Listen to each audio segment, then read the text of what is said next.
Et du coup, je me suis dit, bah tiens, je vais revenir sur la question des solas. Sola scriptura, sola fide, sola gratia, sola Christ et soli Deo gloria. À Dieu soit toute la gloire. C'est bien d'avoir des formules, mais encore faut-il réaliser et comprendre ce que cela peut signifier pour nous. Parce que des formules, des versets, on peut en répéter autant qu'on en veut.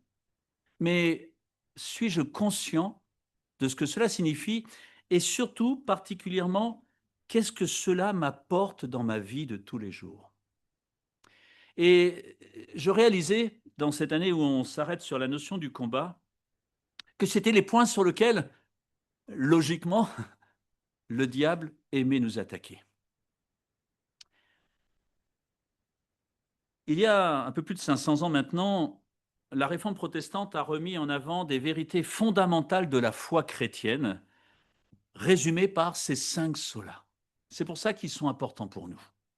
Et ces 5 points, on les retrouve comme essentiels dans la parole que Dieu nous a laissée. Et c'est pour ça que j'aurais envie de dire l'un des premiers d'entre eux, l'écriture seule, sola scriptura. Un texte dans la deuxième épître à Timothée, au chapitre 3, les versets 16 à 17, que beaucoup connaissent, je vais le lire tout simplement. Toute l'écriture, la totalité, toute l'écriture est inspirée de Dieu et utile pour enseigner, pour convaincre, pour corriger, pour instruire dans la justice, afin que l'homme de Dieu soit formé et équipé pour toute œuvre bonne. Et je crois qu'on a tous envie de vivre des œuvres bonnes. Et aussi de s'instruire dans la justice, ce qui est juste pour Dieu. En fait, ce texte, ce qui a été remis en avant est tout simple. C'est que tout ce qui se trouve dans ce livre, qu'on appelle à juste titre la parole de Dieu, vient de Dieu. On ne peut pas être plus simple. Et si cela vient de Dieu, c'est que c'est important pour nous qui nous disons croyants, chrétiens, en souhaitant vivre avec Dieu. Et ça veut dire aussi que tout ce qui se trouve dans l'Écriture est suffisant. Non seulement pour nous sauver, mais aussi pour notre vie chrétienne de tous les jours. Nous n'avons besoin de rien d'autre que de la parole de Dieu. Et c'est là que le diable est assez rusé parfois pour nous attaquer dessus. Déjà pour nous empêcher de nous y référer. Et puis aussi pour nous attacher à d'autres choses dans la vie. La Bible est la parole de Dieu et elle est la vérité. À partir de là, tout est dit. Ça veut dire que tout ce dont nous croyons, toute la confiance que nous voulons apporter à Dieu, nous la puisons sur ce que dit la parole. Jésus dit, la Bible dit. Alors, ça semble tellement évident. La première étape, c'est de l'écouter, pour ensuite croire, ou ne pas croire, malheureusement, mais j'ose imaginer que si vous êtes là ce matin, c'est que vous avez pris cette décision de croire dans ce que la Bible disait, et croire pour agir. Parce que si la Bible est la vérité, alors ce qu'il me demande de vivre, ça ne peut être que beau pour moi. Ça ne peut être que bon pour moi également. Alors c'est vrai que la chute qui a engendré le péché dans le monde a remis en question l'autorité de Dieu. Et ça laisse la place libre à plein d'autres autorités que nous mettons dans notre vie. Des autorités qui vont, parfois même sans en être totalement conscients, diriger nos pensées, diriger nos actes et donc notre vie. Dirigeant ainsi tout dans notre vie, nous nous rendons compte que nous ne sommes plus maîtres de notre vie. Mais avons-nous une seule fois dans notre vie été maîtres de notre vie? Parce que en remettant en question l'autorité de Dieu, automatiquement, l'homme étant incapable de vivre seul, il se place automatiquement sous une autre autorité. Et les réformateurs ont donc voulu remettre en avant la Bible comme seule autorité. Ce qui n'est pas dans la Bible n'a pas de valeur pour Dieu. Et tout ce qui est dans la Bible est important pour nous diriger, nous conduire. L'exemple des chrétiens de Béret, qui voulaient simplement vérifier si ce que tu nous dis est dans la Bible, alors oui, on a envie de le suivre. C'était le but des chrétiens, ce n'était pas simplement de dire, bon, le prédicateur, il s'est trompé ou il ne s'est pas trompé. Est-ce qu'on peut le reprendre sur quelque chose ou pas? Non, c'était de dire, s'il a dit ça et que c'est dans la Bible, alors moi j'ai envie de le vivre. Parce que tout vient de la parole de Dieu est bon pour moi. Et d'ailleurs, on peut se rendre compte très simplement que tous les autres solas se fondent sur celui-ci. Si la Bible ne dit, alors tout ce qui est marqué ailleurs, pourquoi nous y croirions? La parole de Dieu est donc d'une importance incroyable. Et elle devient notre autorité. Ce que la Bible dit, j'y crois et je veux le vivre.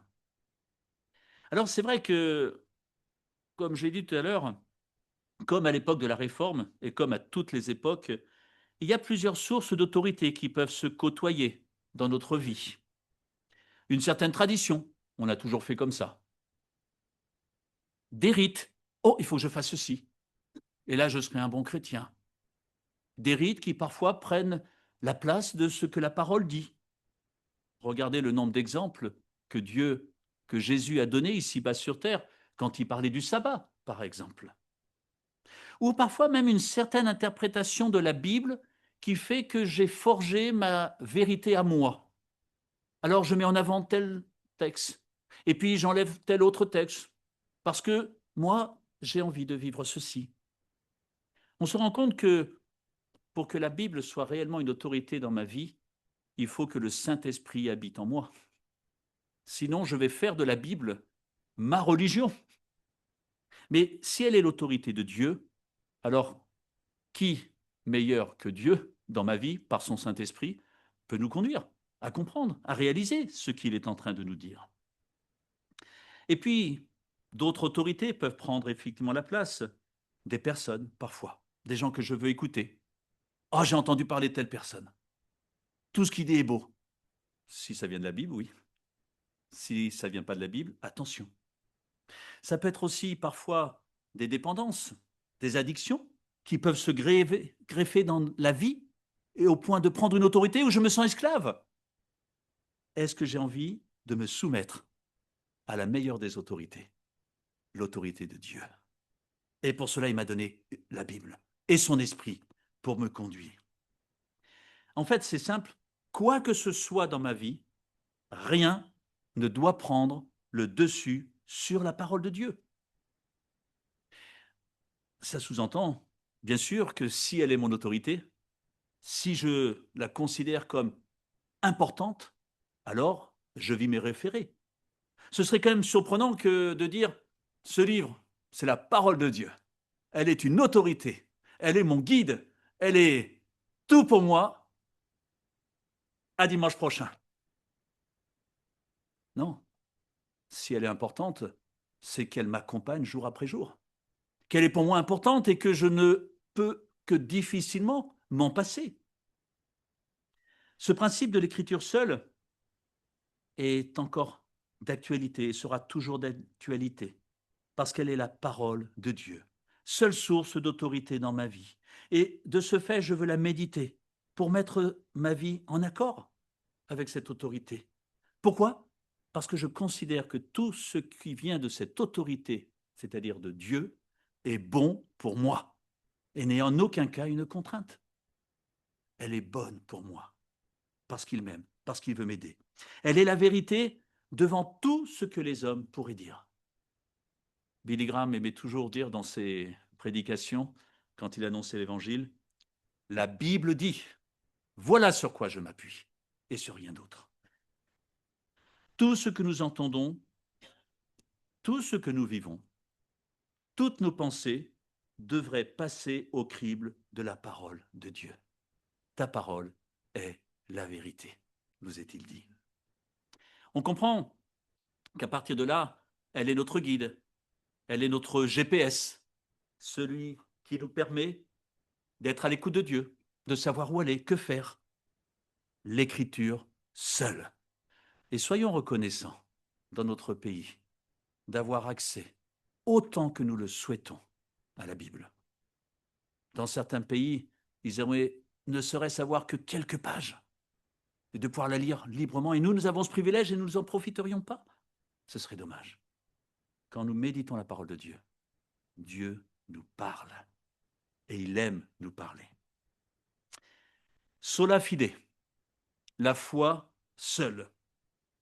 Alors, là aussi, c'est un pas qui n'est pas toujours évident à faire pour l'homme. Parce que depuis la chute, il essaie toujours de s'en sortir par lui-même. D'où un peu cette tension chez le chrétien entre le besoin de faire quelque chose, les œuvres, et la grâce, et donc le positionnement de la foi par rapport à ça. Est-ce que je crois réellement tout ce que la Bible me dit? Est-ce que j'ose mettre ma foi dans ce que Dieu me dit? C'est Luther, le réformateur, qui a remis en avant ce grand principe du salut, la justification par la foi, seule. Je suis justifié par ma foi que je place en Christ. C'est-à-dire que je ne peux rien faire sinon de croire que ce que Jésus a accompli sur la croix est suffisant et me permet d'être sauvé. Seul moyen pour l'homme que je suis d'être déclaré juste devant Dieu. Romains chapitre 3, verset 28 nous dit « En effet, nous estimons que l'homme est déclaré juste par la foi, indépendamment des œuvres de la loi. » Nous n'étions pas capables, et nous ne sommes toujours pas capables, de vivre la loi dans son entièreté, et c'est pour ça que Christ est mort sur la croix. Il a accompli cette loi, et il a réglé notre problème de cette relation que nous n'arrivions plus à avoir avec Dieu. La foi sauve parce qu'elle nous unit à Christ, qui est pur, parfait, juste, et qui a tout accompli. La foi, si elle doit s'arrêter sur une parole, c'est celle que Jésus a prononcée sur la croix. Tout est accompli. Venez prendre maintenant. Venez prendre. Aux yeux de Dieu, nous sommes maintenant saints. C'est-à-dire qu'il nous voit sans péché. Parce qu'il nous les a pardonnés. Parce qu'il a oublié nos fautes. Il nous voit comme étant justes. Oh, certes, il sait que nous ne sommes pas encore parfaits. Mais parce que la croix a eu lieu il y a 2000 ans, nous pouvons revenir constamment, déposer nos péchés, nos fardeaux. Et Dieu nous pardonne parce qu'il nous aime. Parce que Jésus a payé ce que nous aurions dû payer et qui nous a donné ce que nous n'avions pas, nous pouvons vivre une vie différente, être une nouvelle créature. Luther appelait ça le joyeux échange. Il nous a donné ce que nous n'avions pas, une vie formidable, parfaite. Les réformateurs se sont opposés au besoin de contribuer à son salut par des œuvres ou par le mérite. Approche-toi tel que tu es de Christ. C'est aussi ça la foi. C'est pas d'essayer de dire il faut que pour que Dieu m'accepte, que je sois peut-être un peu mieux, peut-être qu'il faudrait que je fasse ceci, que je fasse cela. Non, la foi c'est de croire, viens à moi tel que tu es, et moi je t'aime, je te prends dans mes bras. Et mon salut est suffisant pour faire de toi une nouvelle créature. La vie de Luther a radicalement changé quand il a découvert que la justice de Dieu est suffisante pour donner gratuitement le salut aux pécheurs qui l'acceptent par la foi. Alors on dit qu'on n'a rien à faire, c'est pas tout à fait vrai. Qu'est-ce qu'on a à faire? C'est croire ce que Dieu nous dit. Et ça, c'est accessible à tous, et parfois même plus accessible pour les enfants qui se posent moins de questions. D'où le fait que Dieu nous dit de redevenir comme un petit enfant pour la question de la foi.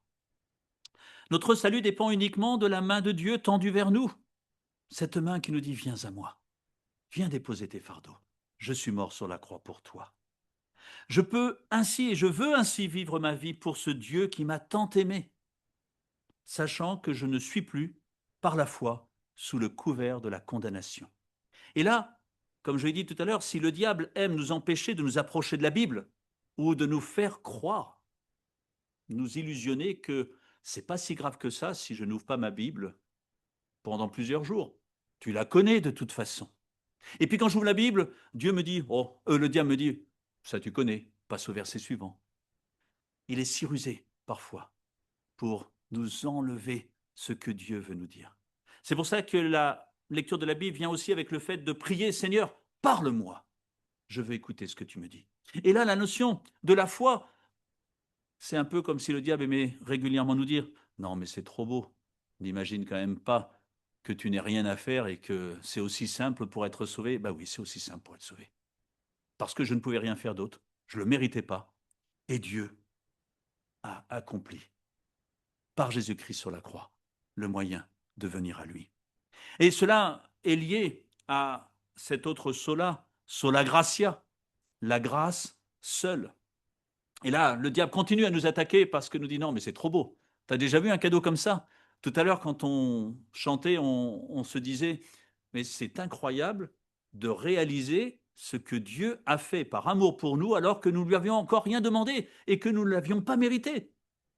Mais il nous a tellement aimés qu'il nous a offert sa vie pour nous permettre de renouer avec une relation avec Dieu. Sola gratia signifie que le salut vient de la grâce de Dieu seul. Aucun mérite, rien à faire. C'est un don, c'est un cadeau. C'est lui qui est l'initiateur et l'auteur de ce salut immérité. Éphésiens chapitre 2, versets 6 à 8 nous dit « En effet, c'est par la grâce que vous êtes sauvés, par le moyen de la foi, et cela ne vient pas de vous, c'est le don de Dieu. Ce n'est pas par les œuvres, afin que personne ne puisse se vanter. » Alors là, il a été très sage en disant ceci. Parce que, tordus comme nous sommes, si nous avions un peu une petite démarche à faire, très probablement que nous nous serions peut-être mis en avant. Moi, j'ai fait cette démarche. Je ne suis pas si mauvais. Non, tu es mauvais. Tu ne mérites rien. Tu mérites la mort. Mais parce que je t'aime, je veux te délivrer de cela et t'offrir la vie éternelle. Le salut ne dépend pas de nos œuvres. Et en raison de la gravité du péché, qui est une offense à Dieu, nous méritions une punition juste et terrible, la mort, l'enfer. Voilà ce qui était juste. Et dans sa grâce, dans son amour, il nous permet d'éviter cela. La solution donnée par Dieu est impressionnante d'amour. Est-ce qu'on réalise cet amour dans cette solution qu'il nous offre? Il choisit de se donner lui-même pour nous sauver en lui-même, afin de nous racheter de toute faute et de se faire un peuple qui lui appartienne, purifié et zélé pour de belles œuvres, nous dit Tite au chapitre 2, verset 14. Dieu nous a choisis et nous sauve, tout ça par pure grâce. C'est pour ça qu'il se dit, mais pourquoi parfois vous mettez tant d'énergie à essayer de mériter quelque chose que je vous ai déjà offert?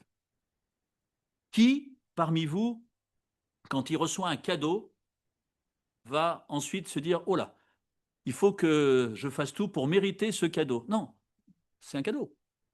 C'est cadeau. Pourquoi voudrais-tu faire quelque chose de plus? À l'époque de la Réforme, et un peu comme aujourd'hui, les gens craignaient la mort. Et cette peur de la mort et du jugement de Dieu a mené les gens à essayer de mériter un peu de compassion de la part de Dieu. Mais sommes-nous vraiment différents aujourd'hui? Est-ce que parfois nous avons envie de gagner un petit peu de la faveur de Dieu, alors que la grâce seule, sans aucune autre aide, sans aucun mérite, c'est un cadeau total de la part de Dieu? Personne ne sera sauvé parce qu'il est né dans une famille chrétienne, parce qu'il a assisté à toutes les réunions, parce qu'il a fait beaucoup de bien dans sa vie, même si c'est bien.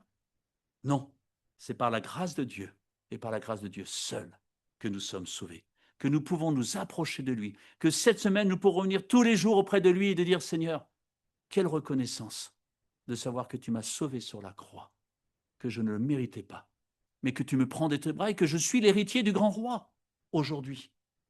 Un cadeau incroyable, inestimable. Soyons de se faire reconnaissants de ce que Dieu a fait. Et en cela, ça s'appelle la louange et l'adoration.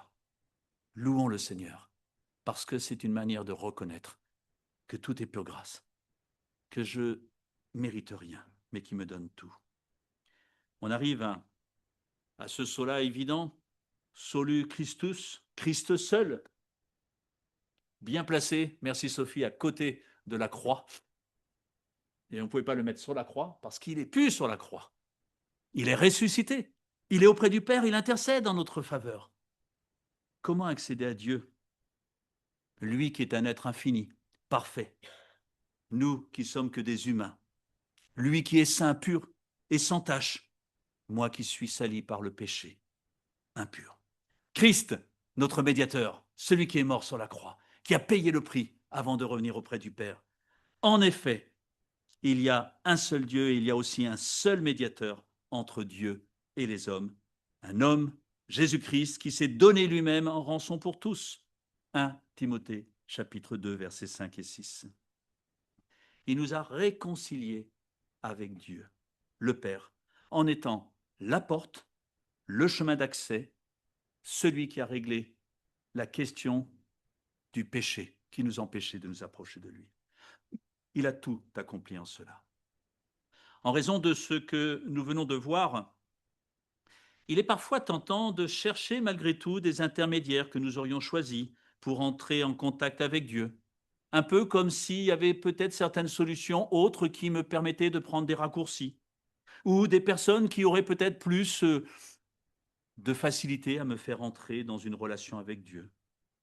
Ce besoin d'intermédiaire, ce besoin d'entrer dans une relation avec Dieu et de chercher un moyen pour cela explique aussi ainsi la multiplication des religions, toutes ces différentes spiritualités. L'homme a besoin de chercher un accès pour une entité bien plus grande que lui-même. Et cela ouvre malheureusement la voie à plusieurs médiateurs possibles entre Dieu et les hommes. Attention de ne pas tomber dans ce piège, parfois de vouloir faire quelque chose, ou de penser que si je suis dans telle église, ou si je fais ceci ou cela, ou si j'entends ceci ou cela, ce sera peut-être plus simple. Certains sont tombés dans ce travers. Seul Jésus-Christ est le médiateur qui permet d'entrer en relation avec le Père. Et les réformateurs ont bien insisté sur cette question de Christ seul. Alors quand je dis les réformateurs, je ne suis pas en train de dire que tous les protestants sont parfaits et que tous les autres ne le sont pas. Pas du tout. C'est tous ceux qui suivent ce que la Bible nous dit qui le sont. Et malheureusement, l'étiquette ne nous sauve pas. L'étiquette nous rappelle ce qui me permet d'espérer et de connaître le chemin du salut. Le salut se trouve en Jésus et en Jésus seul. Nous le savons. Mais nous avons besoin de nous le rappeler, de le dire haut et fort. Comme Pierre, il n'y a de salut en aucun autre, car il n'y a sous le ciel aucun autre nom qui ait été donné parmi les hommes par lequel nous devions être sauvés. Waouh, quel privilège de connaître ce Jésus-Christ. Jésus, le seul qui a pu régler mon problème, le gros problème fondamental du péché. Sa vie, sa mort, sa résurrection peuvent sauver quiconque place en lui sa confiance. Et puis, il est le seul qui est vivant, qui est auprès du Père, qui intercède en ma faveur. Quel privilège j'ai de connaître Jésus-Christ. On arrive à ce dernier sola, à Dieu seul soit toute la gloire. Une sorte de conclusion vers lequel les quatre autres amènent. À Dieu soit toute la gloire, parce qu'il m'a laissé une lettre, une parole, pour me guider, pour me rappeler qui il est, me rappeler tout ce qu'il veut me donner. Cette foi qui me permet d'espérer, de croire, parce que tout est accompli. Cette grâce qui me rappelle que je ne mérite rien, mais qu'il veut tout me donner. À Dieu soit toute la gloire, grâce à ce que Jésus-Christ a accompli sur la croix. Dieu seul est l'auteur de notre salut. Il a tout accompli par grâce, sans aucune œuvre ou mérite de notre part. Ainsi, toute la gloire lui revient. Sans lui, je ne suis rien et je ne peux rien faire. Avec lui, la porte des bénédictions du ciel m'est ouverte. Tout a été créé par Dieu et pour Dieu. Notre salut a pour but ultime de glorifier Dieu. Romains 11, 36, c'est de lui, par lui et pour lui que sont toutes choses. À lui la gloire dans tous les siècles. Amen. Est-ce que je me lève le matin en me disant, à toi soit toute la gloire, Dieu, parce que tu m'as gardé cette nuit. Et aujourd'hui, tu es avec moi. Oh, tu vois, ça va être compliqué aujourd'hui, mais tu es là. Ou j'ai l'impression que je vais vivre une bonne journée, mais surtout parce que tu es là. Tu m'as sauvé. Je suis imparfait, mais tu m'aimes. Et tu me tends constamment les bras pour me faire grandir dans ma relation avec toi. Le monde existe, nous dit Apocalypse 4, 11, pour la gloire de Dieu. Nous avons été créés, nous dit Ésaïe 43, 7, pour la gloire de Dieu. Nous avons été sauvés, nous dit Éphésiens 1, 6, 12 et 14, pour la gloire de Dieu. Et nous vivons, nous dit 1 Corinthiens 10, 31, pour la gloire de Dieu. C'est le résultat de la grâce qu'on a reçue de Dieu. Tout vient de lui, tout est fait par lui et tout est fait pour lui. Alors, apprenons à lui rendre gloire. Ne soyons pas simplement des chrétiens qui demandons, mais soyons des chrétiens qui savons louer, adorer Dieu pour tout ce qu'il nous permet de vivre. Restons bien sûr vigilants, parce que nous pouvons mettre beaucoup d'accent sur tellement d'autres choses qui pourraient nous éloigner de cette simplicité de l'Évangile. Tout est accompli. Croyez. C'est la grâce. L'Écriture vous dira, et Christ a tout accompli. Rendez gloire à Dieu, c'est reconnaître qu'effectivement, voilà ce en quoi je crois. C'est ainsi Dieu qui est au centre de notre vie. Si nous nous mettons en avant, si nous mettons d'autres choses en avant, ce n'est plus Dieu qui risque d'être glorifié. Et Dieu risque même d'être oublié tout au long de la semaine. D'être oublié même parfois dans la journée, parce qu'il ne suffit pas de commencer sa journée en disant « Seigneur, qu'est-ce que je suis heureux de te connaître. Voilà, reste bien au chaud pour que demain matin, quand j'ouvre la Bible, tu sois encore là. » Non, il veut partir avec nous. Il veut nous accompagner parce qu'il nous aime. Tout cela, c'est aussi valable pour notre vie personnelle, pour mon temps, mon argent, mon conjoint, mes études, mon métier. Est-ce que je le vis pour Dieu ou est-ce que je le vis pour moi? C'est toujours ce combat que j'ai à mener. Seigneur, est-ce que ce que je vais vivre maintenant, je le vis pour toi ou je le vis un peu pour moi? Non, à toi soit toute la gloire. Parce que si je le vis pour toi, et c'est aussi un pas de foi, je vais en retirer une bénédiction incroyable parce que je suis avec toi. Vivons pour la gloire de Dieu seul dans tout ce que nous faisons, dans tout ce que nous pensons. Comme pour le Seigneur et non pour des hommes, nous dit un Colossiens. Sans murmure ni contestation, afin d'être irréprochables et purs, des enfants de Dieu sans défaut, au milieu d'une génération perverse et corrompue. Voilà ce que nous dit Philippiens, poursuit celui qui met Dieu en avant. Privilégiés que nous sommes de connaître Christ, d'avoir accès à ce livre incroyable, merveilleux, d'avoir cette foi de croire qu'il nous aime, de savoir que tout est grâce, que je n'ai plus rien à faire, parce que Christ a remporté la victoire sur la croix. À Dieu soit toute la gloire, et que ce soit vraiment notre leitmotiv, et que cette expression nous conduise tout au long de la semaine dans cette relation merveilleuse que je peux vivre avec notre Seigneur. Amen.